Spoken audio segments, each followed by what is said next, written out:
Even when I made it into law school, my parents' reaction was lukewarm at best. The biggest compliment I got from my mother was, "That's nice, dear."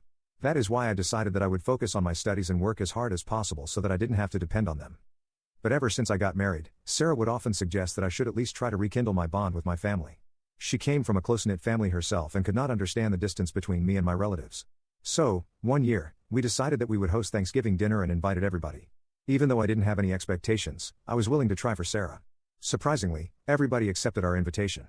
On that day, Mom, Dad, my sister Lily and her husband, and my younger brother Mike arrived.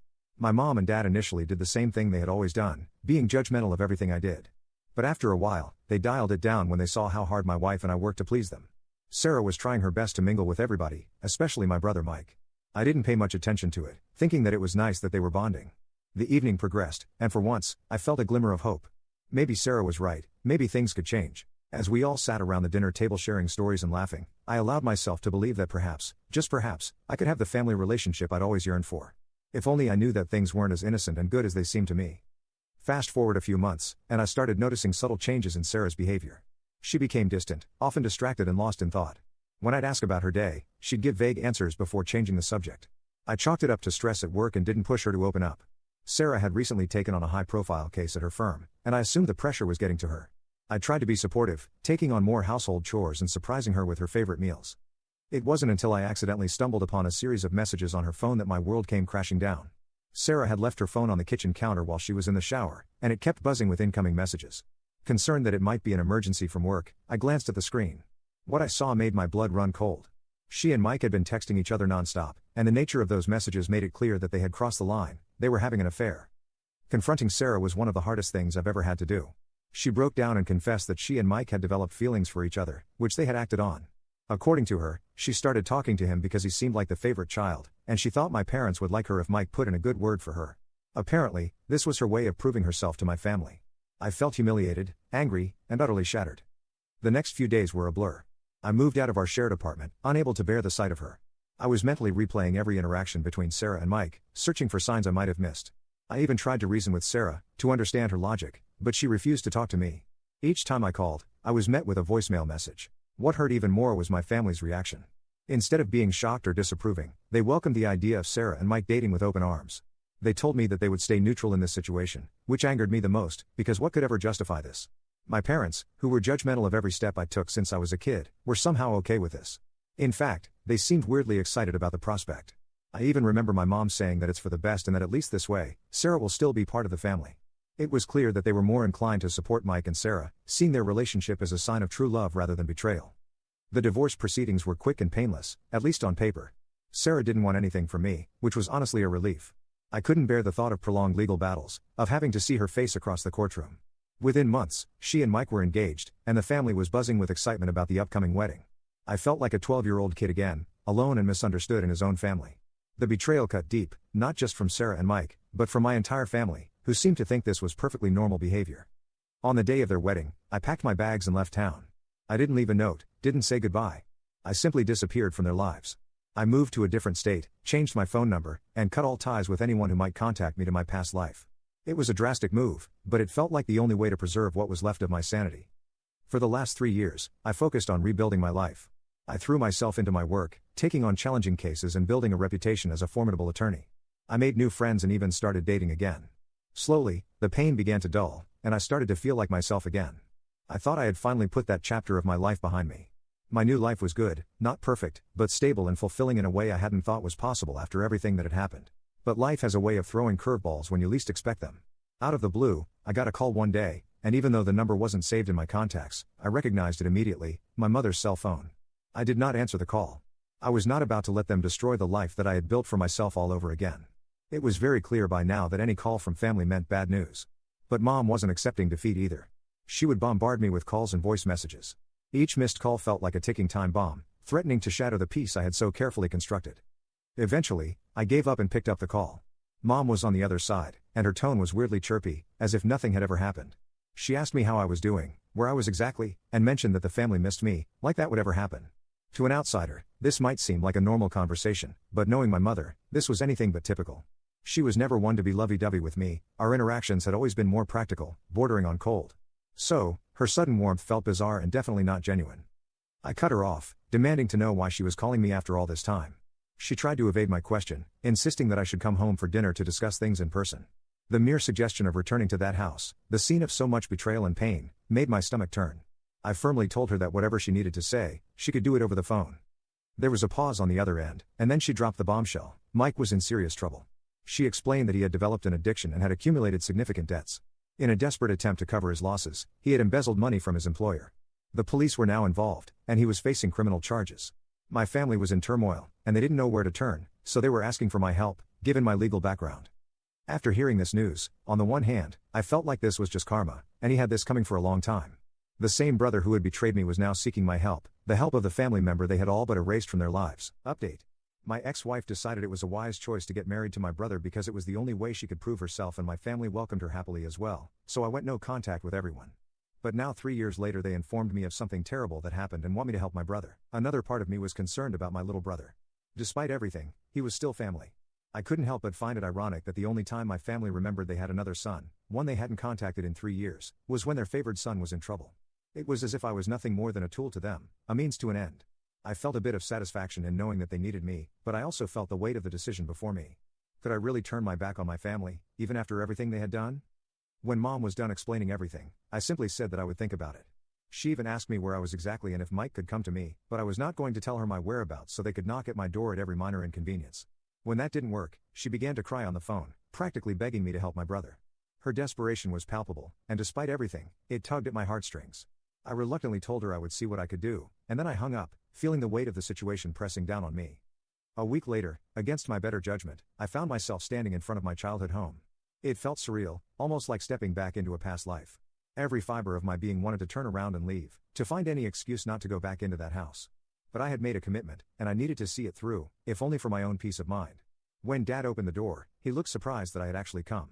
I sat down, ready to discuss the case, eager to be done with this uncomfortable reunion as quickly as possible. I explained all the details to Mike and made it clear from the start that while I would help them find a competent lawyer for Mike, I would not be personally handling the case. My father, however, was not pleased with this. He made a snarky comment, saying something to the effect of, "Is this how you repay us for everything we've done for you, for making you who you are today?" When I got offended by that, my mom made a remark that it was my responsibility to help my family. That was the final straw. The anger and resentment that I had been holding back for years came flooding out. I laid out everything they had done to me, every moment of neglect and betrayal. I reminded them how they had always treated me as an afterthought, how they had dismissed my feelings and opinions, and how they had sided with Mike and Sarah without a second thought. I told them how their actions had left me feeling isolated and unloved, and how they had backstabbed me my whole life. My family looked shocked, as if they had never considered how their actions had affected me, but at that moment, I didn't care. I was done trying to make them understand, done trying to seek their approval or love. Without waiting for a response, I stood up and stormed out of the house. Mike and Mom probably ran after me, but I was too angry to care. Even though this confrontation was painful, it also gave me a strange sense of calm. I had finally stopped taking everybody else's opinion to heart and stood up for myself in a way I never had before.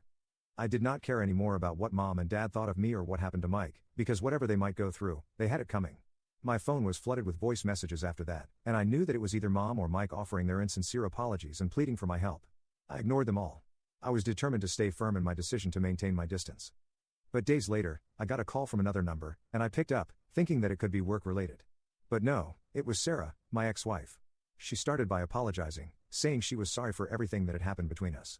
It was the same kind of elaborate apology I had heard from my family, full of regret and self-pity. Sarah went on to explain that Mike was in deeper trouble than I might realize. She claimed that he had gotten involved with some very dangerous people through his habit and that the embezzlement charges were just the tip of the iceberg. According to her, if Mike didn't get out of this mess quickly, he would sink even deeper, potentially facing much more serious consequences. She pleaded with me, saying that as a lawyer, I was his best chance of navigating this legal mess. Sarah's plea was that I step in and help Mike, not just for his sake but for the family's. She argued that despite everything, we were still connected, still family in some way. She asked if I could find it in my heart to set aside the past, at least temporarily, to help them through this crisis. The idea of helping Mike after everything felt both right and wrong. Was it worth risking my own well-being to save someone who had betrayed me? And so, here I am, looking for any possible guidance from you guys. My family, who once ignored me, now needs me more than ever. But is it my responsibility to do so? Am I being selfish by wanting to stay out of it, or am I justified in protecting myself? Update 1. Hi, everybody. First and foremost, thank you to all of you who left supportive comments. You have no idea how helpful this has been in this difficult time. Some things have happened since I posted my story, so I just wanted to update you guys. After a lot of thinking, I decided that I would help Mike through this case. It's not about winning favor with Sarah, nor am I doing it for my parents' approval because I have accepted the fact that it is not possible to satisfy them. It's about doing what's right as a lawyer and a human being. At least this way, whatever happens to Mike, I can say I did my part. I'm still standing by what I said earlier to my family. I won't be fighting this case in court.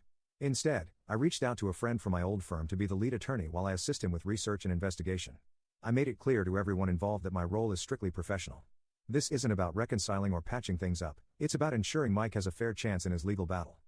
As we dug into the case, it became apparent that Mike had gotten himself into a mess with some pretty shady characters. From what we gathered, he got caught up in debts and, in a desperate attempt to get out of it, started embezzling funds from his employer. The situation was grim but not entirely without hope. One thing working in Mike's favor was that the people he was involved with weren't exactly law-abiding citizens either. There was plenty of dirt on them that could be useful in building a defense. The days since have been a whirlwind of meetings, research, and strategy sessions. We've been working tirelessly to piece together a defense that could decrease some of the charges. Mike has been cooperating with the authorities, which is crucial for potentially reducing his sentence. He's showing a willingness to make things right, not just legally but also within our family. There are moments where I see genuine remorse and a desire to change, but it's hard to tell if that's enough to turn things around. While working on the case, I've had to interact with my family more than I'd like to. My parents seem to think that my involvement means we're all on the road to some big reconciliation, but I made it clear that's not the case. Sarah, too, has been hovering around, offering to help in any way she can. It's awkward, to say the least, but I keep reminding myself that I'm here to do a job, not to mend broken relationships. The more we uncover, the more complicated the situation seems. It's clear that Mike was way over his head, and whether he realized it or not, he made some terrible decisions. But seeing him in this vulnerable state, trying to fix his mistakes, stirs up conflicting emotions. Despite all this, I'm not letting myself get drawn back into the family drama. I've been careful to set boundaries and make sure that my involvement doesn't extend beyond the legal aspects. There have been moments where my parents and Sarah have tried to pull me into emotional discussions about the past, but I've managed to steer clear of those traps. They've expressed a desire to rebuild our relationship, but I'm not ready for that. I'm still processing everything that's happened, and it's going to take time to even consider opening that door. Right now, my focus is on the case and ensuring that Mike has the best possible defense. While I'm not ready to forgive and forget, I'm also not interested in holding on to bitterness. My priority right now is to help Mike navigate this legal storm and then continue focusing on my own life. There's a long road ahead, and the outcome is still uncertain, but I know I made the right choice in getting involved, if not for them, then for my own peace of mind. Thanks again for all your support, it means more than you know. I'll keep you posted as things progress. Update 2. Hi, everybody. Hope you're all doing well. I saw many questions regarding Mike's case and what exactly had he done, so here it is. Of course, I can't share everything, but I'll try to include the key details to give you a clearer picture. After diving deeper into the situation, it became evident that Mike's troubles were more serious than I initially realized. Final update: my ex-wife decided it was a wise choice to get married to my brother because it was the only way she could prove herself, and my family welcomed her happily as well, so I went no contact with everyone. But now 3 years later they informed me of something terrible that happened and want me to help my brother. Mike had racked up considerable debts, and to cover his financial losses, he borrowed money from some shady characters. To repay these debts, he started embezzling money from his employer. This wasn't just a case of stealing from petty cash. Mike was manipulating financial records, creating false invoices, and transferring significant sums into accounts under his control. Initially, he managed to keep it under the radar, but as the amounts increased, so did the risks. The company's internal audit team eventually caught on, uncovering the loopholes that led to a further investigation. The evidence they found was damning, with detailed records showing how Mike had systematically mooched off the company funds. That led to him getting sued, facing charges of embezzlement, fraud, and potentially more depending on the outcome of ongoing investigations. The prosecution's case is strong, with a trail of digital and paper evidence that links Mike to pretty much everything. But that wasn't all. As I was skimming through all the evidence, I found out that someone else was involved in covering up the embezzlement. The shock hit me when I realized it was Sarah, my ex-wife. This felt like a sucker punch. Sarah, who had once been my partner, was now entangled in this scandal with my brother. I had to confront them both to get their side of the story. Mike looked lost, a far cry from the confident younger brother I remembered, while Sarah seemed defensive. They told me their version of events, describing a downward spiral of poor decisions and desperate actions. I was disappointed in Sarah because the Sarah I knew was an honest, hardworking lady, and now I don't know what went wrong. From a legal standpoint, the case seemed straightforward. The evidence against Mike was substantial, and Sarah's involvement, while secondary, was still serious. My mind began turning over potential defenses and strategies, but none of them offered a clean solution. The best we could hope for might be a plea deal, possibly reducing the charges in exchange for cooperation. Adding to the pressure was my family's expectation that I would help. They seemed to see this as an opportunity to heal old wounds, to bring the family back together. My parents have been trying to use this situation as an opportunity to mend fences. Well, by parents, I mean Mom, Dad is still not thrilled about the fact that I'm not personally taking care of the case. But I couldn't forget that they had welcomed Sarah back into the fold without considering the impact on me. Now, they wanted me to fix the problem, partly of their own making. Sarah has also been around, expressing concern for Mike and offering help. She seems to be dealing with her own guilt and regrets, and has tried multiple times to have that conversation, but I've no interest in whatever story she has, especially now when she has become Mike's partner in crime. As we prepare for the trial, the atmosphere is tense.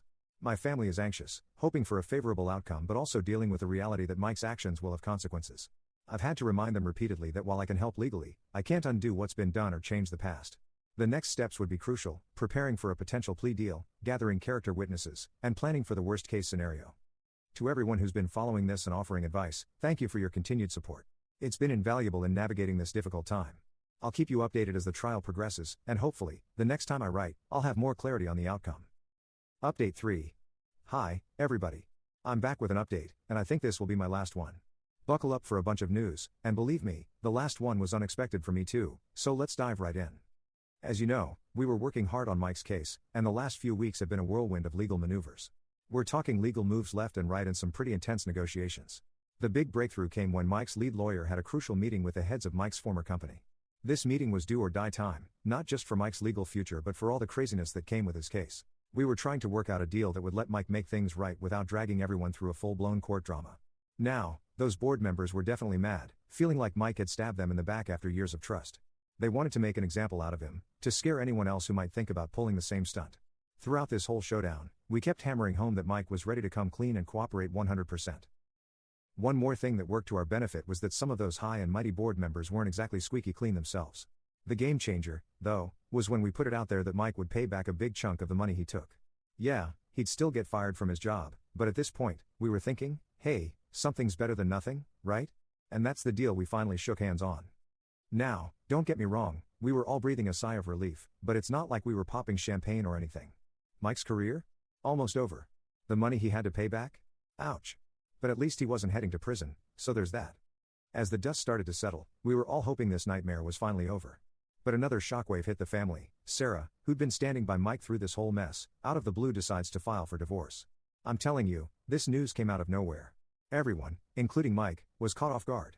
Sarah's decision seemed sudden and out of character, given how she had been helping him cover up the embezzlement. Mike was devastated. Poor guy thought they were in this together, that facing the consequences of their actions would somehow bring them closer. Instead, it seemed to drive a wedge between them and blew them apart. We couldn't figure out exactly why Sarah was bailing, but it seemed like the weight of the scandal, plus all the money and social drama heading their way, was just too much for her to handle. For me, Sarah's decision was just another crazy turn in this wild story. The irony wasn't lost on me, either. When Sarah cheated on me way back then, she kept saying Mike got her like no one else could. But now, when he's at rock bottom, she's packing her bags again. After she dropped the divorce bomb on everyone, she actually called me up, asking if she was doing the right thing and apologizing again. I just told her straight up that it was her call. I'd rather not get mixed up in all that. Now, don't think for a second that I was feeling sorry for Mike. Like I said before, this was karma doing its thing. He should have known that after all the crap he put Sarah and the family through, things were bound to fall apart sooner or later. That's why, when my sister Lily tried to get me to talk Sarah out of the divorce, I was like, no way that's happening. I mean, come on, why would I want to chat with my ex-wife about her splitting up with my brother? Talk about awkward.